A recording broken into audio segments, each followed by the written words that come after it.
Assalamualaikum warahmatullahi wabarakatuh. Kepada Ibu Dr. Cucun Sunengsi SPD MPD yang kami hormati dan juga teman-teman yang kami cintai. Perkenalkan, kami dari kelompok 11 yang beranggotakan 3 orang. Saya sendiri Risma Rosmayanti dengan NIM 2206492 yang akan bertindak sebagai moderator, dan dua rekan saya Aura Cynthia Loka dengan NIM 2201387 dan Siti Nurhaliza Oktaviani dengan NIM 2202750. Hari ini, kelompok 11 akan membahas mengenai kebijakan dan inovasi kurikulum yang terbagi menjadi 4 poin. Yang pertama, kebijakan dan inovasi kurikulum berbasis kompetensi. Yang kedua, kebijakan dan inovasi kurikulum berbasis masyarakat. Yang ketiga, kebijakan dan inovasi kurikulum berbasis keterpaduan. Dan yang keempat, kebijakan dan inovasi kurikulum 2013. Kebijakan dan inovasi kurikulum. Kebijakan kurikulum merupakan pedoman umum yang mengatur tentang arah, tujuan, dan struktur kurikulum. Kebijakan ini biasanya dibuat oleh pemerintah atau lembaga berwenang lainnya yang bertujuan untuk memastikan kesamaan kualitas pendidik di seluruh wilayah negara, menyiapkan lulusan yang kompeten dan siap pakai sesuai dengan kebutuhan dunia kerja, serta mengembangkan karakter dan nilai-nilai luhur bangsa pada diri siswa. Sedangkan inovasi kurikulum adalah perubahan atau pembaharuan yang dilakukan pada kurikulum untuk meningkatkan kualitas pembelajaran. Inovasi ini dapat dilakukan pada berbagai aspek kurikulum, seperti pendekatan pembelajaran, metode penilaian, dan materi pembelajaran. Kurikulum berbasis kompetensi. Pusat Kurikulum, Balitbang Depdiknas 2002, mendefinisikan bahwa kurikulum berbasis kompetensi merupakan perangkat terencana dan pengaturan tentang kompetensi dan hasil belajar yang harus dicapai siswa, penilaian, kegiatan belajar mengajar, dan pemberdayaan sumber daya pendidikan dalam pengembangan kurikulum sekolah. Menurut Jemari Mardapi 2003, ada 2 pertimbangan perlunya menerapkan kurikulum berbasis kompetensi. Pertama, persaingan yang terjadi di era global terletak pada kemampuan SDM hasil lembaga pendidikan, dan kedua, standar kompetensi yang jelas akan memudahkan lembaga pendidikan dalam mengembangkan sistem penilaiannya. Dalam kurikulum berbasis kompetensi, berupaya mengkondisikan setiap peserta didik agar memiliki pengetahuan, keterampilan, sikap, dan nilai-nilai yang diwujudkan dalam kebiasaan berpikir dan bertindak sehingga proses penyampaiannya harus bersifat kontekstual dengan mempertimbangkan faktor kemampuan, lingkungan, sumber daya, norma, integrasi, dan aplikasi berbagai kecakapan kinerja. Jadi, dengan kata lain, kurikulum berbasis kompetensi berorientasi pada pendekatan konstruktivisme. Ciri-ciri kurikulum berbasis kompetensi yaitu: yang pertama, menekankan pada ketercapaian kompetensi siswa, baik secara individual maupun klasikal. Yang kedua, berorientasi pada hasil belajar dan keberagaman. Yang ketiga, penyampaian dalam pembelajaran menggunakan pendekatan dan metode yang bervariasi. Yang keempat, sumber belajar bukan hanya guru, tetapi juga sumber belajar yang lain yang memenuhi unsur edukasi. Dan yang kelima, penilaian yang menekankan pada proses dan hasil dalam upaya penguasaan atau pencapaian suatu kompetensi. Dengan demikian, kurikulum berbasis kompetensi ini ditujukan untuk menciptakan tamatan yang kompeten dan cerdas dalam membangun identitas budaya dan bangsanya. Kurikulum ini dapat memberikan dasar-dasar pengetahuan, keterampilan, pengalaman belajar yang membangun integritas sosial, serta membudayakan dan mewujudkan karakter nasional. Dengan kurikulum ini, memudahkan guru dalam penyajian pengalaman belajar yang sejalan dengan prinsip belajar sepanjang hayat yang mengacu pada 4 pilar pendidikan universal, yaitu learning to know, learning to do, learning to be, dan learning to live together. Komponen utama kurikulum berbasis kompetensi. Yang pertama, kurikulum hasil belajar. Kurikulum dan hasil belajar ini memuat kompetensi, hasil belajar, dan indikator keberhasilan. Kurikulum hasil belajar memberikan suatu rentang kompetensi dan hasil belajar siswa yang bermanfaat bagi guru untuk menentukan apa yang harus dipelajari oleh siswa, bagaimana seharusnya mereka dievaluasi, dan bagaimana pembelajaran disusun. Yang kedua yaitu penilaian berbasis kelas. memuat prinsip, sasaran, dan pelaksanaan penilaian berkelanjutan yang lebih akurat dan konsisten sebagai akuntabilitas publik melalui penilaian terpadu dengan kegiatan belajar mengajar di kelas dengan mengumpulkan kerja siswa, hasil karya, penugasan, kinerja, dan tes tertulis. Penilaian ini mengidentifikasi kompetensi atau hasil belajar yang telah dicapai dan memuat pernyataan yang jelas tentang standar yang harus dan telah dicapai serta peta kemajuan belajar siswa dan pelaporan. Yang ketiga yaitu kegiatan belajar mengajar, memuat gagasan-gagasan pokok tentang pembelajaran dan pengajaran untuk mencapai kompetensi yang ditetapkan, serta gagasan-gagasan pedagogis dan andragogis yang mengelola pembelajaran agar tidak mekanistik. Yang keempat yaitu pengelolaan kurikulum berbasis sekolah, memuat berbagai pola pemberdayaan tenaga kependidikan dan sumber daya lain untuk meningkatkan mutu hasil belajar. Pola ini dilengkapi dengan gagasan pembentukan jaringan kurikulum, pengembangan perangkat kurikulum, pembinaan profesional tenaga kependidikan, dan pengembangan sistem informasi kurikulum. Materi selanjutnya mengenai kebijakan dan inovasi kurikulum berbasis masyarakat akan disampaikan oleh Saudari Siti Nurhaliza. Baik, materi selanjutnya yaitu kebijakan dan inovasi kurikulum berbasis masyarakat. Menurut Hamalik, kurikulum berbasis masyarakat yang bahan kajiannya dan pelajarannya ditetapkan di daerah disesuaikan dengan keadaan lingkungan alam, sosial, ekonomi, budaya serta kebutuhan pembangunan daerah yang perlu dipelajari oleh siswa daerah tersebut guna memberikan kemungkinan pada mereka untuk akrab dengan lingkungannya dan juga agar mereka terhindar dari keterasingan lingkungannya. Tujuan dari kurikulum tersebut antara lain memperkenalkan siswa terhadap lingkungannya, membekali siswa kemampuan dan keterampilan yang dapat menjadi bekal hidup mereka di masyarakat, dan membekali siswa agar bisa hidup mandiri. Adapun karakteristik kurikulum berbasis masyarakat. Yang pertama, kurikulum bersifat realistik karena hal-hal yang dipelajari bersumber dari kehidupan nyata. Yang kedua, kurikulum menumbuhkan kerjasama dan integrasi antara sekolah dan masyarakat karena sekolah masuk dalam masyarakat dan masyarakat masuk ke dalam lingkungan sekolah. Yang ketiga, kurikulum memberi kesempatan luas bagi siswa untuk melakukan belajar secara aktif atau CBSA yang dianjurkan oleh teori belajar modern.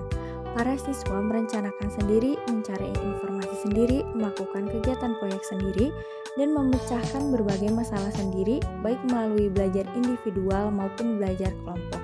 Yang keempat, prosedur pengajaran memberdayakan semua metode dan teknik pembelajaran secara sistematik dan bervariasi, seperti ceramah, diskusi, kerja kelompok, dan sebagainya. Metode-metode mengajar ditata secara bervariasi dalam kerangka strategi pembelajaran karya wisata, manusia sumber, proyek, pelayanan masyarakat, survei, dan sebagainya. Yang kelima, kurikulum dilandasi konsep pendidikan education is here and now. Pendidikan adalah membantu siswa agar mampu berperan dalam kehidupan sekarang ini dan di sini. Sekarang ini artinya hal-hal yang telah dipelajari berdaya guna untuk menghadapi tantangan yang ada dewasa ini. Di sini berarti hasil pendidikan dapat ditetapkan di masyarakat sekitarnya di mana mereka tinggal. Dan yang terakhir yaitu kurikulum berbasis masyarakat memberdayakan secara optimal semua sumber masyarakat untuk kepentingan pembelajaran siswa. Masyarakat secara keseluruhan memiliki berbagai dimensi seperti keluarga, pendidikan, teknologi, ekonomi, politik, rekreasi, budaya, sosial, dan dimensi kehidupan lainnya. Selain karakteristik, adapun komponen kurikulum berbasis masyarakat. Yang pertama, tujuan dan filsafat pendidikan dan psikologi belajar. Yang kedua, analisis kebutuhan masyarakat sekitar termasuk kebutuhan siswa. Yang ketiga, tujuan kurikulum atau TUK dan TKK. Yang keempat, pengorganisasian dan implementasi kurikulum. Yang kelima, tujuan pembelajaran, TPU dan TPK. Yang keenam, strategi pembelajaran mencakup model-model pembelajaran. Yang ketujuh, teknik evaluasi, proses dan produk. Yang kedelapan, implementasi strategi pembelajaran. Yang kesembilan, penilaian dalam pembelajaran. Dan yang terakhir yaitu evaluasi program kurikulum. Materi selanjutnya akan dibahas oleh rekan saya yaitu Aura Cynthia Loka. Baik, di sini saya akan melanjutkan materi mengenai kebijakan dan inovasi kurikulum.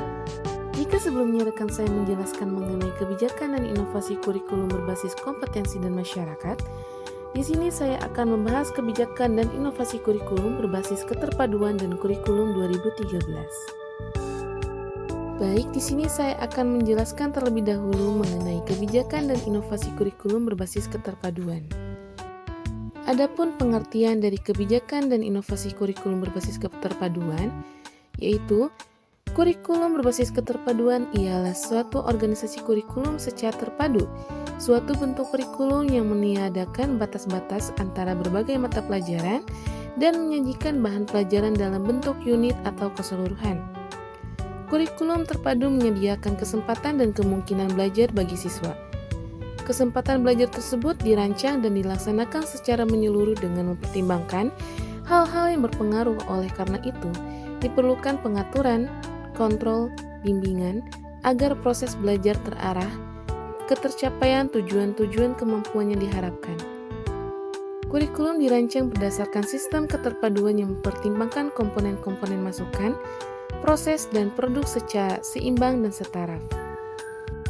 Pada komponen masukan, kurikulum dititikberatkan pada mata pelajaran yang logis dan sistematis, agar siswa menguasai struktur pengetahuan tertentu. Pada komponen proses, kurikulum dititikberatkan pada pembentukan konsep berpikir dan cara belajar yang diarahkan kepada pengembangan peta kognitif. Sedangkan pada komponen produk, kurikulum dititikberatkan pada pembentukan tingkah laku yang spesifik. Selanjutnya yaitu mengenai karakteristik dari kebijakan dan inovasi kurikulum berbasis keterpaduan. Ciri-ciri bentuk organisasi kurikulum terpadu atau integrated curriculum diantaranya ialah berdasarkan filsafat pendidikan demokrasi Pancasila, berdasarkan psikologi belajar Gestalt dan field teori, berdasarkan landasan sosiologis dan sosiokultural, berdasarkan kebutuhan, minat, dan tingkat perkembangan pertumbuhan peserta didik, ditunjang oleh semua mata pelajaran atau bidang studi yang ada, sistem penyampaiannya dengan menggunakan sistem pengajaran unit, yakni unit pengalaman dan unit mata pelajaran, dan terakhir peran guru sama aktifnya dengan peran peserta didik. Bahkan peran siswa lebih menonjol dan guru cenderung berperan sebagai pembimbing atau fasilitator. Selanjutnya yaitu komponen dari kebijakan dan inovasi kurikulum berbasis keterpaduan. Terdapat 5 komponen, yaitu komponen lulusan, komponen metode dan materi, komponen evaluasi, komponen balikan, dan komponen masyarakat. Yang pertama yaitu komponen lulusan. Komponen lulusan merupakan produk sistem kurikulum yang memenuhi harapan kuantitas, yakni jumlah lulusan, sesuai dengan kebutuhan dan harapan kualitas, yakni mutu lulusan ditinjau dari segi tujuan intrinsik dan tujuan ekstrinsik. Yang kedua yaitu komponen metode dan materi. Komponen metode terdiri dari program pembelajaran, metode penyajian, bahan, dan media pendidikan. Sedangkan komponen materi terdiri dari fasilitas, sarana dan prasarana, perlengkapan, dan biaya. Yang ketiga ialah komponen evaluasi. Komponen evaluasi ialah untuk menilai keberhasilan proses kurikulum dan ketercapaian tujuan dari kurikulum itu sendiri. Evaluasi dilaksanakan dalam bentuk evaluasi formatif dan evaluasi sumatif. Hasil evaluasi memberikan informasi untuk membuat keputusan tentang tingkat produktivitas kurikulum dan derajat performansi yang dicapai oleh siswa. Yang keempat yaitu komponen balikan. Komponen balikan berguna untuk memberikan informasi dalam rangka umpan balik demi perbaikan sistem kurikulum. Sumber informasi diperoleh dari hasil evaluasi yang telah dilaksanakan sekolah dan lembaga tempat para lulusan bekerja. Yang terakhir yaitu komponen masyarakat. Komponen masyarakat merupakan masukan eksternal dalam bidang sosial dan budaya yang berfungsi sebagai faktor penunjang dan turut mewarnai pelaksanaan kurikulum secara keseluruhan. Oke, selanjutnya saya akan menjelaskan mengenai kebijakan dan inovasi kurikulum 2013. Kebijakan dan inovasi kurikulum 2013 adalah perubahan yang sangat besar dalam pendidikan di Indonesia. Itu bertujuan untuk mengembangkan keterampilan siswa meningkatkan daya pikir kritis, dan mempromosikan pembelajaran yang lebih interaktif dan kontekstual. Ini menekankan pembelajaran berbasis proyek, penilaian berbasis portofolio, dan peningkatan keterampilan abad ke-21. Adapun inovasi dalam kurikulum 2013, yang pertama yaitu tujuan pembelajaran. Tujuan pembelajaran dalam kurikulum 2013 adalah dapat melihat pada buku guru dan dapat dikembangkan oleh guru. Dalam perumusan tujuan pembelajaran harus memenuhi beberapa persyaratan, yaitu 1 tunggal, 2 terukur, 3 menggunakan KKO atau kata kerja operasional, 4 kalimat lengkap, yaitu A. audience, B. behavior, C. condition, dan D. degree. 5 dapat melibatkan lebih dari 1 condition, 6 degree dapat berupa kuantitas atau kualitas, dan 7 meliputi aspek kognitif, afektif, dan psikomotor. Selanjutnya yaitu mengenai isi, kurikulum 2013 berbasis IT, sehingga memungkinkan siswa dapat lebih pandai dari guru dan siswa dapat belajar sendiri mendahului guru. Implementasinya dalam kurikulum 2013, siswa diajak untuk mencari tahu, bukan diberitahu atau biasa disebut dengan discovery learning, dan peran guru sebagai tutor. Rangkuman dari materi atau konten yang dibahas di tema atau subtema yang dapat dilihat pada buku siswa atau buku guru, dan rangkuman materi mencakup semua bidang yang dipelajari pada hari itu. Hal ini diatur dalam Permendikbud nomor 64 tahun 2013 yang berisikan tentang standar isi. Selanjutnya yaitu strategi. Strategi pada inovasi kurikulum 2013 menggunakan pendekatan saintifik, yaitu mengamati, menanya, mencoba, menalar, dan mengkomunikasikan. Berdasarkan Permendikbud nomor 65 tentang standar proses, model pembelajaran yang diutamakan dalam implementasi kurikulum 2013 diantaranya ialah model pembelajaran inquiry, model pembelajaran discovery, model pembelajaran berbasis proyek, dan model pembelajaran berbasis permasalahan. Yang terakhir yaitu mengenai evaluasi. Terdapat 2 tahap penilaian evaluasi dalam kurikulum 2013. Yang pertama yaitu penilaian proses, dilakukan secara non-tes, yaitu berupa pengamatan, penampilan, unjuk kerja, proses kegiatan, rubrik, dan lain-lain. Yang kedua yaitu penilaian hasil, dilakukan dengan menggunakan tes, yaitu prosedur tes, jenis tes, bentuk tes, instrumen, kunci, teknik penskoran, dan lain-lain. Sekian materi yang dapat saya sampaikan. Saya kembalikan kepada moderator. Baik, terima kasih kepada Siti Nurhaliza dan juga Aura Cynthia Loka yang telah memaparkan materinya. Mungkin cukup sekian pematerian dari kelompok 11. Selanjutnya akan masuk ke sesi diskusi. Terima kasih atas perhatian dan partisipasi rekan-rekan semua. Wassalamualaikum warahmatullahi wabarakatuh.